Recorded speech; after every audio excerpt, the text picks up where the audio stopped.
paano mag-download ng WePlay sa Google Play Store. Una, pindutin lang ang ating Google Play Store. Ayan, wait lang natin siya mag-loading. Then kapag nandito na tayo sa ating Google Play Store, then pansinin nyo naman sa baba itong search. Then, i-click nyo lang yung search na yan. Ayan, sundan nyo lang ang ginagawa ko. Then, mababasa nyo sa upper part yung search bar, which is eto siya. Then, i-click nyo lang yan. Then, ayan, kapag na-click nyo na, i-type nyo lang dito yung WePlay. Ayan, type lang natin dito yung WePlay.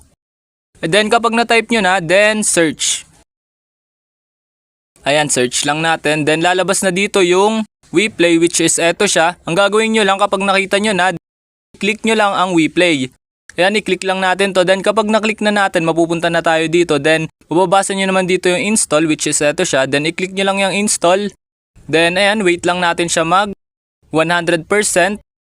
Ayan, wait lang natin siya mag-loading. Then, kapag nag 100% na yan, ibig sabihin na download na natin ang ating WePlay dito sa Google Play Store. Ayan, kung mapapansin nyo, okay na siya, tapos na siya. Nag 100% na siya. Ayan, kung mapapansin nyo, open na yung nakalagay sa kanya, hindi na install. Kasi na-download na natin or na-install na natin ang ating WePlay dito sa Google Play Store.